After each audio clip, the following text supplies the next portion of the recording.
Hello, welcome to the Cartographia IS, a revolution in Indian education. I am Kirti, and in this lecture we are going to discuss some of the issues of environment. We have begun this series earlier. This is the fifth part of this series. So let's begin with it. Before starting, I want to let you know that the Cartographia IS use a unique technique, book to map technique, जिसमें आपको कुछ भी रटना नहीं पड़ेगा and your whole syllabus will be covered through the maps. We are using your photogenic memory so that you don't have to mug up the things and things become easy to remember for you. हम आपके लिए UPSC पंचामृत study notes लाए हैं जो आपको written guarantee provide करता है 30 questions की and also we have begun with our UPPCS 60 days crash course which provides your written guarantee of 90 questions 60 days UP in. So join this course and don't be late. तो फिर start करते हैं questions के साथ. Question first है, biomass gasification is considered to be one of the sustainable solution to the power crisis in India. In this context, which of the following statement are correct? तो ये जो biomass का gasification किया जाता है इसका कह रहे हैं कि एक सस्टेनेबल सोल्यूशन है, सतत सोल्यूशन है to the power crisis in India.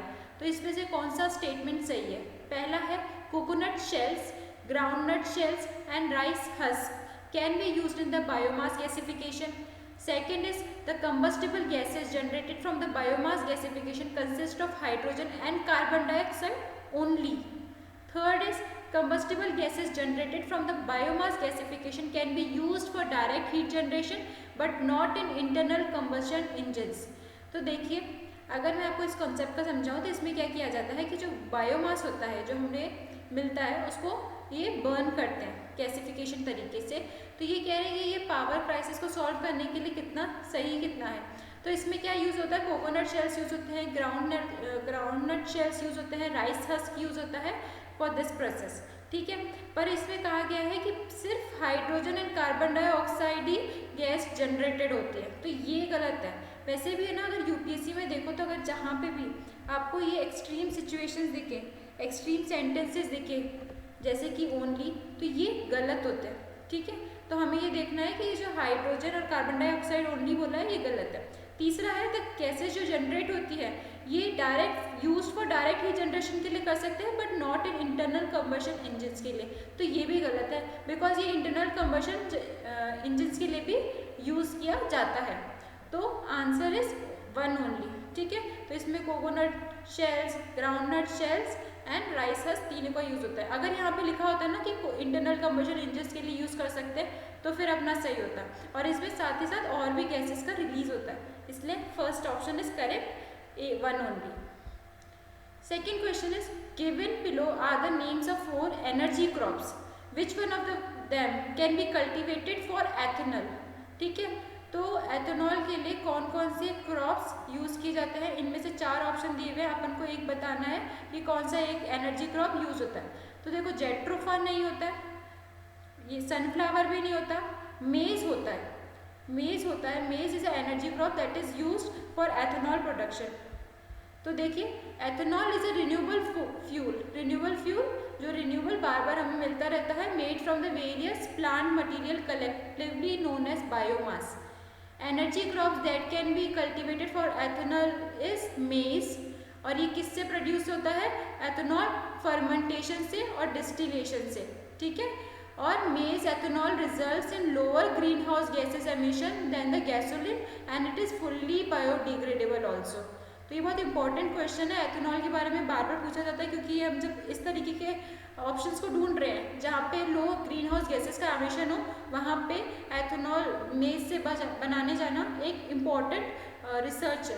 Fine, तो फिर देखते हैं आंसर. बी इज मेज ओनली. फाइन. तीसरा है which feature of some of the species of blue green algae helps promote them as biofertilizer. तो इसमें से ऑप्शन में से बताना है कि जो स्पीशीज़ है ब्लू ग्रीन एल्गी वाली, ठीक है, ब्लू ग्रीन एल्गी वाली जो स्पीशीज़ है इसमें से किस चीज़ को बायोफर्टिलाइजर्स के रूप में अपनाया जाता है.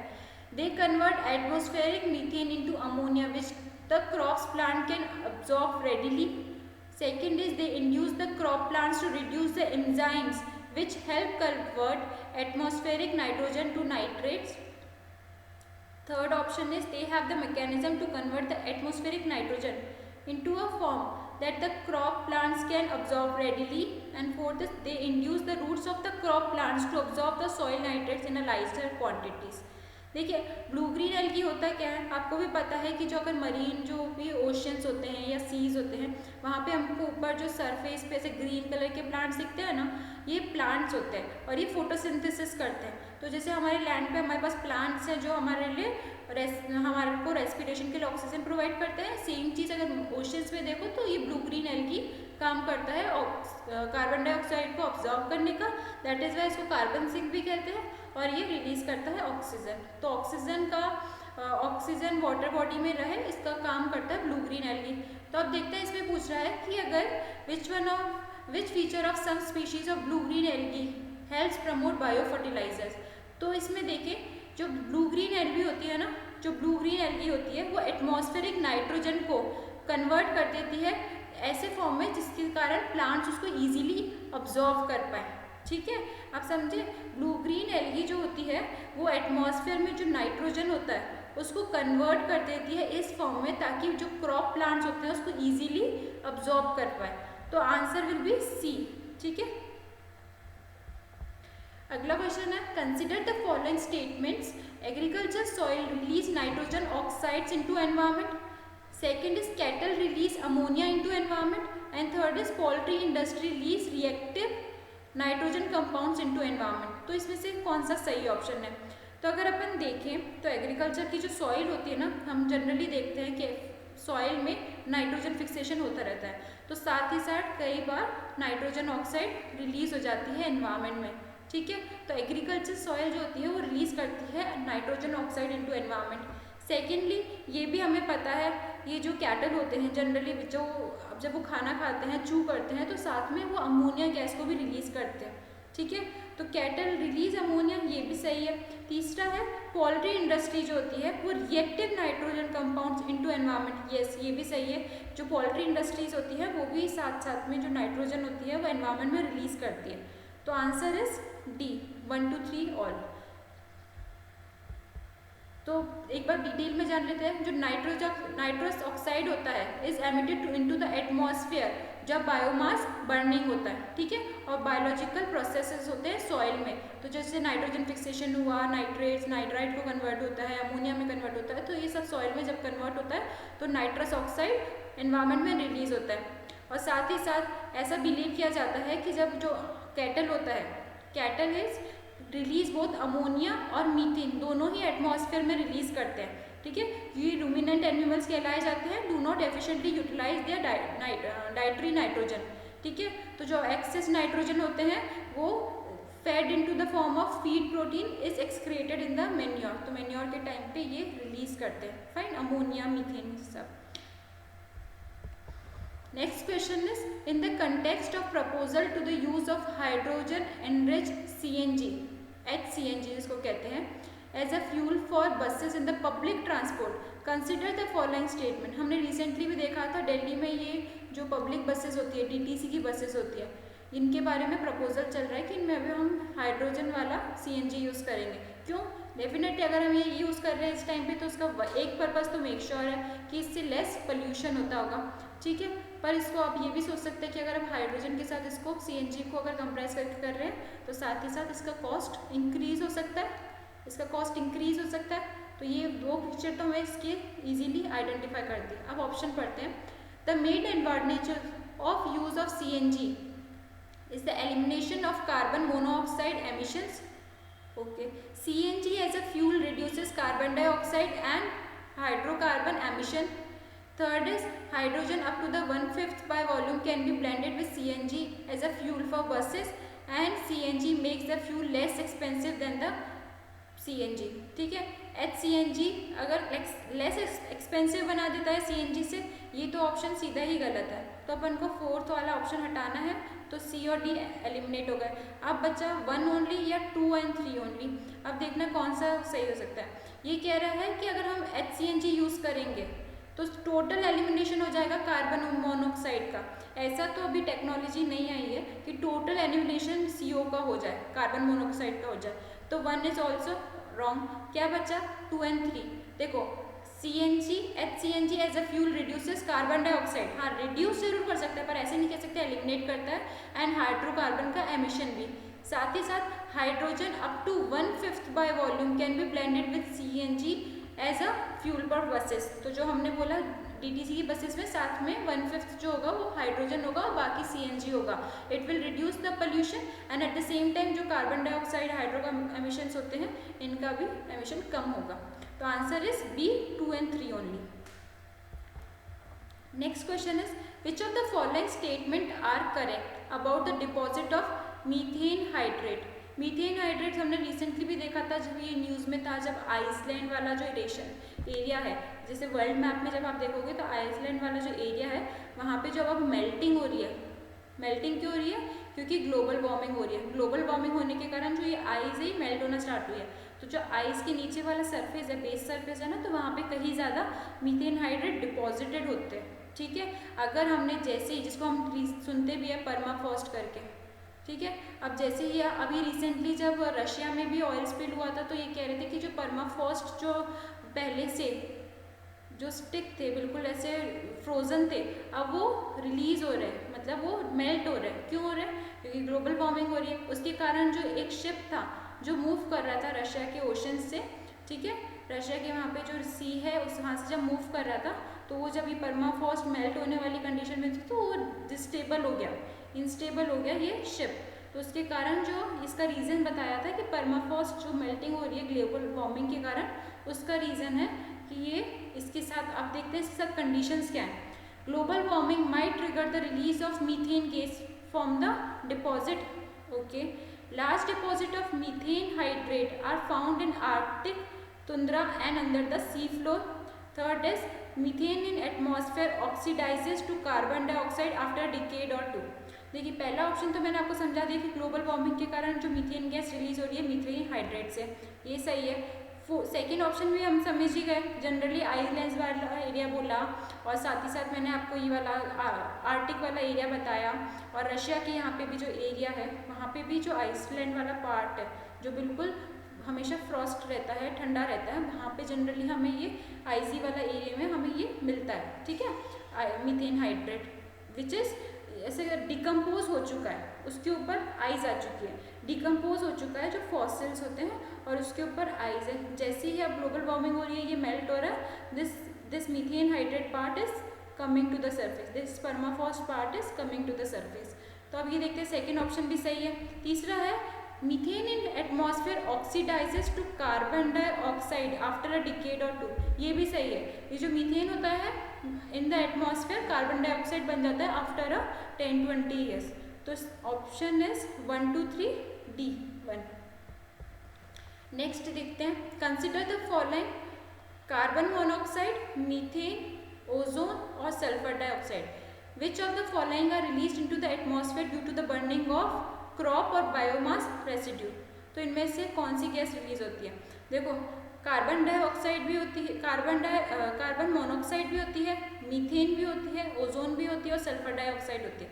आप किसी भी क्रॉप को बर्न करोगे ना, इतनी सारी गैसेस निकलती हैं। मेरे को तो लगता है जब भी ऑप्शन आए ना तो मोस्ट ऑफ द गैसेस तो हो ही जाती हैं। ठीक है, तो मोनोऑक्साइड भी है, सल्फर डाइऑक्साइड भी है, मीथेन भी है और ओजोन भी है। तो answer is D 1, 2, 3, 4। In India, the use of carbofuran, methyl parathion, साथ में फोरेट and triazophos is viewed with apprehension. These are the chemical use tests. तो ये मेरे को तीन वालों के बारे में, कार्बोफोरन, मिथाइल पैराथियन और फोरेट, ये तो पता था कि ये एक केमिकल में जो केमिकल यूज़ किया जाता है एग्रीकल्चर में टू किल द पेस्ट। ठीक है, ये केमिकल यूज़ किया जाता है टू किल द पेस्ट, तो ये तो मेरे को कंफर्म था। फाइन, तो this is pesticide in agriculture. Processed food में नो, फ्रूट राइपनिंग में भी नहीं होता है, मॉइस्चराइजिंग एजेंट भी नहीं है ये कॉस्मेटिक्स में, ये फर्स्ट ही है पेस्टिसाइड इन एग्रीकल्चर। फाइन, अगला है why is there a great concern about the microbeads that are released into the environment. Microbeads हमेशा न्यूज़ में रहता है जब भी ओशंस के बारे में बात की जाती है। ऐसा क्या होता है, जो हम प्लास्टिक डिस्पोज कर देते हैं, जैसे कभी हम बीच पे भी गए या जो भी हमारा वैसे भी वेस्ट होता है जनरली उसको कहाँ पे छोड़ दिया जाता है, बीच के पास में छोड़ दिया जाता है। तो वो क्या होता है ना, ब्रेक डाउन होता रहता है। जैसे कोई हमने प्लास्टिक की बॉटल छोड़ी या सपोज का हमने किसी को पॉलीथीन को छोड़ा, तो क्या होता है वो एनवायरनमेंट में इवेंचुअली थोड़ा थोड़ा ब्रेक डाउन होने लगता है। तो उसका डायरेक्ट इफेक्ट क्या होता है कि ये स्मॉल बीड्स बन जाते हैं, जिसको हम माइक्रो बीड्स कहते हैं। तो ये जो प्लास्टिक के स्मॉल बीड्स बन गए ना, इसको माइक्रो बीड्स कहते हैं। इनको generally fishes as a form of food समझ के खा लेती है, ठीक है। तो इसलिए कहते हैं कि फिशेज के जनरली ये थ्रॉट वाले एरिया में स्टिक कर जाता है, अटक जाता है। तो उसके कारण वो फिशेस अपना रेगुलरली जो फूड खाते हैं वो खा नहीं पाती, उसके कारण कई बार उनकी डेथ हो जाती है। फाइन। तो they are considered harmful to the marine ecosystem. हाँ ठीक है, ऑप्शन और भी देख लेते हैं। They are considered to cause skin cancer in children. No, they are small enough to be absorb by the crop plants in irrigated fields and they are found to be used as food adulterants. तो इसका answer है A, they are considered harmful to the marine ecosystem because generally food marine organisms हैं, जैसे fishes हैं और भी small marine organism होते हैं, उनको खा लेते हैं, तो उनकी थ्रोट में वो अटक जाता है। Next is biological oxygen demand is standard criteria for measuring oxygen level in blood, computing oxygen level in forest ecosystem, pollution assay in aquatic ecosystem and next is assessing oxygen level in the high altitude region। देखिए अगर साथ साथ में क्या होता है marine ecosystem पे, जैसे सीज और ओशंस में क्या होता है, साथ साथ में जो डिग्रेडेशन होता है, जो भी वेस्ट होता है, उसका रेगुलर प्रोसेस ऑनगोइंग रहता है। फाइन। हमेशा और मरीन इकोसिस्टम, जैसे हम लेक का बोले, ओशंस ले ले, तो वहाँ पे जो माइक्रो ऑर्गेनिजम्स होते हैं, जो बैक्टीरियाज होते हैं, जो सारे ये जो स्मॉल ऑर्गेनिजम्स होते हैं वो ब्रेक डाउन करते रहते हैं जो ओशंस में वेस्ट होता है। तो जब उसको ब्रेक डाउन करते हैं, जब भी वो ऑर्गेनिज्म उसको ब्रेक डाउन करते हैं, तो वो साथ में क्या रिलीज करते हैं, कार्बन डाइऑक्साइड, ठीक है। और वो क्या कंज्यूम करते हैं, ऑक्सीजन। फाइन। वो रिलीज कार्बन डाइऑक्साइड करते हैं ये ऑर्गेनिज्म, और कंज्यूम क्या करते हैं, इनटेक क्या करते हैं, ऑक्सीजन का। इनके जब भी इनका नंबर इन ऑर्गेनिज्म का इंक्रीज हो जाए तो समझ लेना कि बहुत ज़्यादा डिकम्पोजिशन एक्टिविटी ऑनगोइंग है, बहुत ज़्यादा डिकम्पोजिशन एक्टिविटी हो रहा है, ठीक है। तो इसको कहते हैं कि बायोलॉजिकल ऑक्सीजन डिमांड, जो ऑक्सीजन की डिमांड है वो इस मरीन इकोसिस्टम में कम हो जाती है। तो इसका पूछा है biological oxygen demand is a standard criteria for, तो ये स्टैंडर्ड क्राइटेरिया है to assess the pollution in aquatic ecosystem. ये जब पॉल्यूशन बहुत ज़्यादा हो जाता है एक्वेटिक इकोसिस्टम में, मरीन इकोसिस्टम में, तब कहा जाता है कि बायोलॉजिकल ऑक्सीजन डिमांड से आइडेंटिफाई करा जा सकता है कि कितना पॉल्यूशन है। Next is consider the following pairs commonly used और मटेरियल्स, और मैच करना है unwanted controversial chemicals likely to be found in them. तो लिपस्टिक में लीड मिलता है, सॉफ्ट ड्रिंक्स में ब्रोमिनेटेड वेजिटेबल ऑयल्स मिलता है, और चाइनीज फास्ट फूड में मोनोसोडियम ग्लूटामेट मिलता है, ग्लूटामेट मिलता है। तो which of the following pair are correctly matched, A is 1 only, B is 2 and 3 only, C is 1 and 3 only, and D is 1, 2, 3। आपको रिसेंटली याद होगा जब 2016 या 17 में अराउंड, हाँ, चाइनीज़ फूड की जब बात चल रही थी, और ये बात हुआ था कि उस टाइम पे मैगी का बताया गया था कि उसमें एक केमिकल यूज़ होता है which is causing harm to our body, harm to our health also. Fine. हम ह्यूमन बींग्स की हेल्थ को हार्म कर रहे हैं, तो तब मैगी का यूसेज कम कर दिया था because it was like a preventive precaution given to all of us. तो उसमें बात चली थी कि MSG डलता है, एक MSG करके उसके स्पाइसेस डलता है विच इज़ कॉजिंग हार्म, ठीक है। उसका जो साथ में जो एक आता है मैगी के साथ में, उसमें MSG लगता है, ठीक है, which is causing harm to us. तो तब मैगी में, इसलिए मैगी को उस टाइम पे बैन किया था यूज़ करने से, ठीक है। तो चाइनीज़ फूड का वहाँ से हो गया। रिसेंटली हमने मोमोज़ के केस में भी देखा था कि मोमोज़ में भी ये केमिकल डाला जाता है, because of that some people were protesting for eating it, कि उनको अवेयरनेस जनरेट कर रहे थे, वो मना कर रहे थे कि हमें ये यूज़ नहीं करना चाहिए, हमें इसको खाना नहीं चाहिए। अगर हम लिपस्टिक देखें तो लिपस्टिक में लीड तो होता है, ठीक है, लिपस्टिक में लीड होता है। तो सेकंड बचा सॉफ्ट ड्रिंक्स में ब्रोमिनेटेड वेजिटेबल ऑयल, नहीं सॉफ्ट ड्रिंक्स में ये ऑयल नहीं होता। तो answer will be C 1 and 3 only. Next is in the cities of a country which among the following atmospheric gases are normally considered in calculating the value of air quality index? First is carbon dioxide, carbon monoxide, nitrogen dioxide, sulphur dioxide and methane. तो इसमें से कौन सा option correct है? तो air quality index major करते time ये आपको अच्छे से याद कर लेना, ये आपको हर साल एक ना क्वेश्चन तो दिख ही जाता है एनवायरनमेंट का, जिसमें ये पूछा जाता है कि एयर क्वालिटी इंडेक्स को मेजर करते टाइम हम कौन कौन सी गैसेस का यूजेज होता है, कौन कौन सी गैसेस को देखते हैं, मेजर करते हैं। तो फर्स्ट इज कार्बन डाइऑक्साइड, फिर कार्बन मोनोऑक्साइड, फिर nitrogen dioxide, sulphur dioxide and methane. तो इसके लिए याद रख लेना कार्बन मोनोऑक्साइड करते हैं, कार्बन डाइऑक्साइड नहीं करते और मीथेन भी नहीं करते। तो सल्फर डाइऑक्साइड, नाइट्रोजन डाइऑक्साइड और कार्बन मोनोऑक्साइड। तो आंसर हो गया 2, 3, 4, B will be the answer. ये लिस्ट आपको अच्छे से याद कर लेनी है कि एयर क्वालिटी इंडेक्स जिसको डेवलप किसने किया है? आईआईटी कानपुर से। इसमें 8 पॉल्यूटेंट्स मेजर करे जाते हैं, PM10, PM5, nitrogen dioxide, sulphur dioxide, carbon monoxide, ozone, ammonia and lead, ठीक है। तो कार्बन डाइऑक्साइड और methane are not calculated in the air quality index. ये लिस्ट बहुत अच्छे से याद करना, बिकॉज ये लिस्ट के बारे में ना क्वेश्चंस आते ही आते हैं, ये बहुत इंपॉर्टेंट लिस्ट है।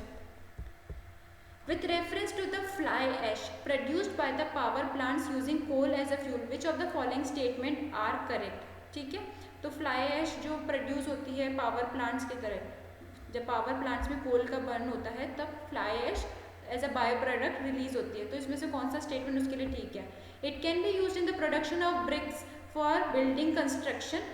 Fly ash can be use as a replacement of some of the Portland cement contents of the concrete. And third is fly ash is made of silicon dioxide and calcium dioxide only and does not contain any toxic element. ये statement तो आपको वहीं से सही पता लग गया होगा कि फ्लाई ऐश हमारे लिए पॉल्यूटेंट है, हमारे ब्रीदिंग के लिए प्रॉब्लम करता है। अगर ये हमारे आसपास as a form of small molecules present है हमारे एयर में, हम ब्रीथ कर रहे हैं, तब अगर वो प्रेजेंट है तो वो एक पॉल्यूटेंट है, तो वो टॉक्सिक तो है ही। तो थर्ड ऑप्शन तो हम इजीली एलिमिनेट कर सकते हैं इसके बेसिस में कि it does not contain any toxic elements, वहीं से हमने इसको कैंसिल कर दिया। तो क्या बचा ऑप्शन? ए और बी में से चूज करना है, सी और डी तो एलिमिनेट हो गया। अब 2 तो है ही, बिकॉज 2 दोनों ऑप्शन में। और वैसे भी देखिए fly ash can be use as a replacement of some of the Portland cement contents of the concrete, ये भी सही है। अभी क्या रिसेंटली गवर्नमेंट ने एक पॉलिसी भी बनाई थी, जब हाईवे के लिए वो कंस्ट्रक्शन का एक्सपेंशन कर रहे थे, हाईवे कंस्ट्रक्शन करेंगे नेशनल हाईवेज, तब ये बात करी गई थी कि हमें सीमेंट यूज़ करने से ज़्यादा अच्छा है कि हम इसमें फ्लाई ऐश यूज़ करें। वैसे भी फ्लाई ऐश जो पावर प्लांट्स होते हैं जहाँ पे कोल यूज़ होता है उसका बाय प्रोडक्ट है, तो हमें इसका यूसेज और ज़्यादा इंक्रीज़ कर देना चाहिए while constructing the national highway. तो ब्रिक्स मैन्युफैक्चरिंग यूनिट्स में भी इसका यूज़ हो सकता है और साथ ही साथ जो सीमेंट में उसका भी रिप्लेसमेंट ये कर सकता है, ठीक है। तो answer is a 1 and 2 only. Brominated flame retardants are used in many household products like the mattresses and upholstery. Why is there some concern about their use? So first is they are highly resistant to degradation in the environment and second option is they are able to accumulate in human and animal. ये बिल्कुल सही है।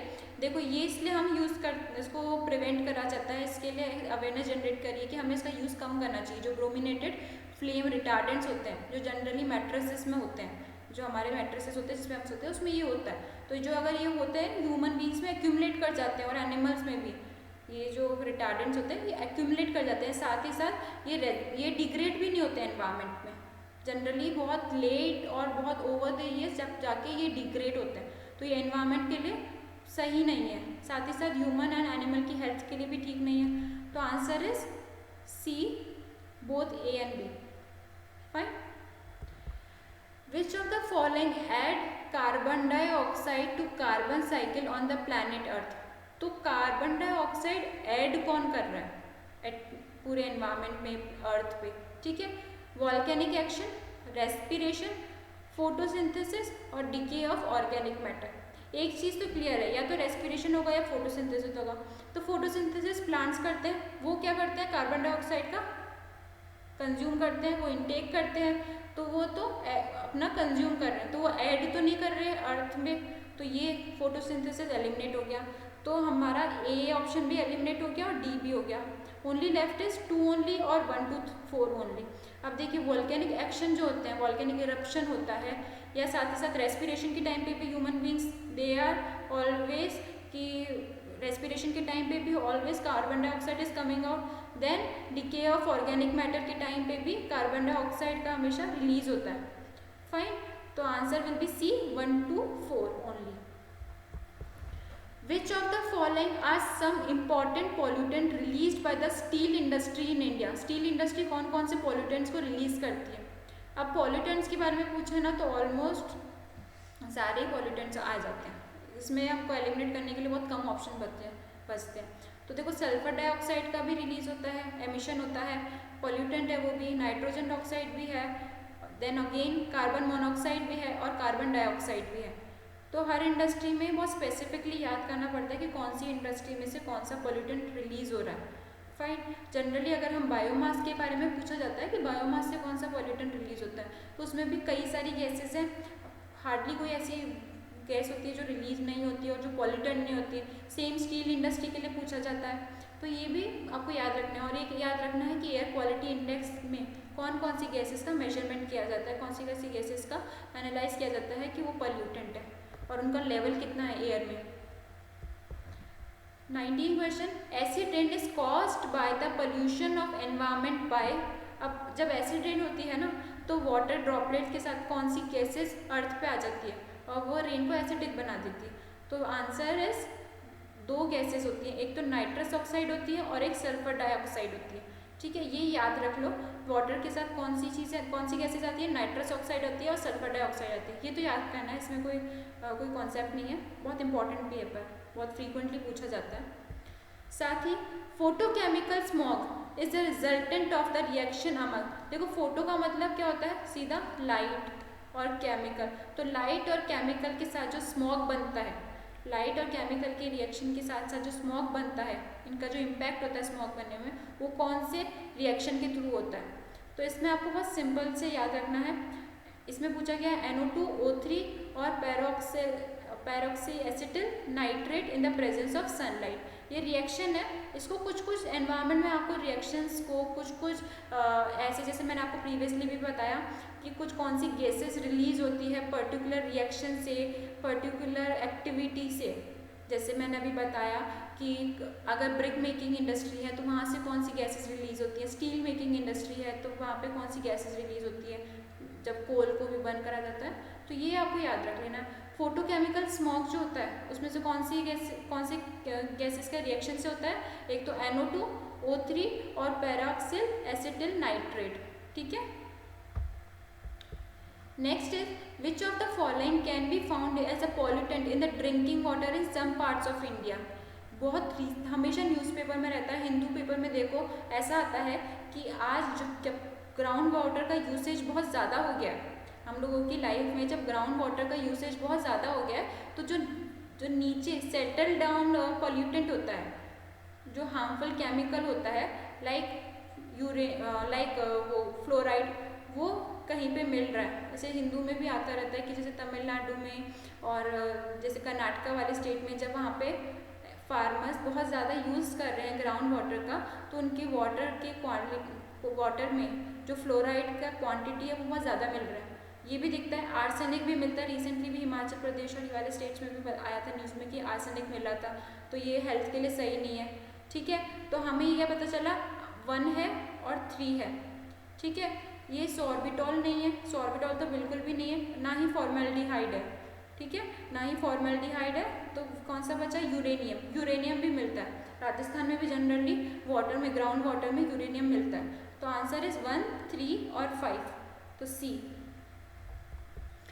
Lead ingested or inhaled is a health hazard. After the addition of lead to petrol has been banned, what still are the sources of lead poisoning? ठीक है। तो lead को अगर inhale कर लेते हैं तो it is causing problem because ये हेल्थ के लिए हजार्ड है। बट ये पूछ रहा है कि लीड कहाँ पे इनहेल करने से ही हेल्थ में प्रॉब्लम होती है, जनरली नहीं पूछा कि लीड कहाँ कहाँ पे प्रॉब्लम करती है। जब उसको इनहेल करते हैं तब प्रॉब्लम करती है, ऐसे कौन से सोर्सेज है। तो first is smelting unit, second is pen pencils, third is paint and fourth is hair oils and cosmetic. देखिए हेयर ऑयल और साथ ही साथ जो अगर हेयर ऑयल देखें और पेंसिल्स देखें, जनरली हम किस लिए यूज़ करते हैं, राइटिंग पर्पसेज, और हेयर ऑयल तो लाइक कॉस्मेटिक्स तो हम लगाते हैं, तो उसमें तो हम इनहेल तो नहीं करते।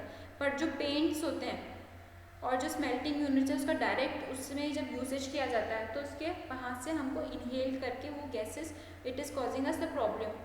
तो answer is 1 and 3। Pen pencils नहीं है, हेयर कॉस्मेटिक्स भी नहीं है, ठीक है। इन स्मेल्टिंग यूनिट्स में और पेंट्स के लिए जब उसको यूज़ किया जाता है तब हम उसको इनहेल करते हैं, तब वो प्रॉब्लम करता है।